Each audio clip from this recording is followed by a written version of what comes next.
Welcome to my channel ఎస్కార్ world creations. మనకి ఇప్పుడు ఇంకా ఎండాకాలం స్టార్ట్ అయిపోయింది. మరి ఎండాకాలంలో గర్భిణీలు చాలా చాలా జాగ్రత్తగా ఉండాలి.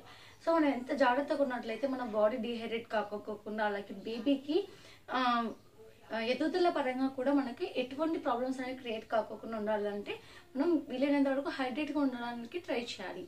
మరి ఎటువంటి జాగ్రత్తలు అనేవి తీసుకోవాలి ఎండాకాలంలో అంటే ముఖ్యంగా మీరు గుర్తుపెట్టుకోవాల్సింది ఏంటి అంటే, ఎండాకాలం వచ్చేసరికి వీలైనంత వరకు వాటర్ క్వాంటిటీ అనేది కంటెంట్ అనేది ఎక్కువగా తీసుకొని ట్రై చేయండి. అలాగే వీలైనంత వరకు ఈ పుచ్చకాయ కానివ్వచ్చు, లేకపోతే మనకు వచ్చేసి వీలైనంత వరకు ఈ సీజన్లో దొరికేటువంటి ఫ్రూట్స్ని వీలైనంత వరకు తినడానికి ట్రై చేయండి. ప్లస్ ఇంకొకటి ఏంటి అంటే, వీలైనంత వరకు కూడా మీరు ఎక్కువగా చెరుకు రసం కానివ్వండి, లేకపోతే పుచ్చకాయ కానివ్వండి, లేకపోతే వాటర్ క్వాంటిటీ ఉన్నటువంటి ఫ్రూట్స్ కానివ్వండి, లేకపోతే మనకు వచ్చేసి ఆకుకూరలు, ఇలాంటివన్నీ కూడా మనము ఖచ్చితంగా తీసుకోవాలి. ప్లస్ ఇంకొకటి ఏంటి అంటే, ముఖ్యంగా మనము బయటికి వెళ్ళేటప్పుడు వీళ్ళంతా స్కార్ఫ్ కట్టుకోవడం, లేకపోతే అట్లీస్ట్ ఒక దుప్పట కానివ్వండి నెత్తిపైన వేసుకోవడం, లేకపోతే అట్లీస్ట్ ఒక గొడుగు అందుకు తీసుకోవడం, ఏదైనా కానీ మనం వీలైనంత వరకు ఈ సన్ రైజెస్ని మన బాడీ పైన ఎక్కువగా హీట్ ఉన్నప్పుడు, అంటే మధ్యాహ్నం మనకు 11 లేకపోతే 12 లేకపోతే 1 గంట 2 ఈ టైంలో మనం బయటికి వెళ్ళాల్సి వచ్చినప్పుడు ఖచ్చితంగా వీలైనంత వరకు తగిన జాగ్రత్తలు తీసుకోవడం చాలా చాలా మంచిది. ఇంకొకటి వచ్చేసి ఏంటంటే, వీలైనంత వరకు చిన్న చిన్న ఎక్సర్సైజెస్ అనేవి చేయడం చాలా మంచిది.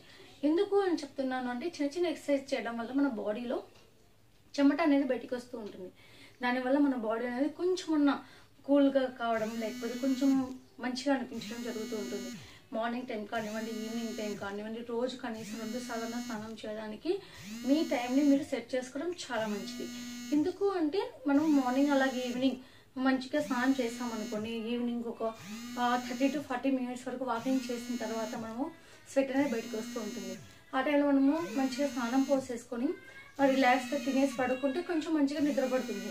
లేదనుకోండి ఆ స్వెట్ వల్ల మనము అంటే అన్ఈజీగా ఫీల్ కావడం, అసలుకి మంచిగా కంఫర్టబుల్గా లేకపోవడం, ఇలాంటివన్నీ జరుగుతూ ఉంటాయి. సో కాబట్టి వీలైనంత వరకు మార్నింగ్ అలాగే ఈవినింగ్ కూడా మనము స్నానం చేయడానికి ట్రై చేయండి.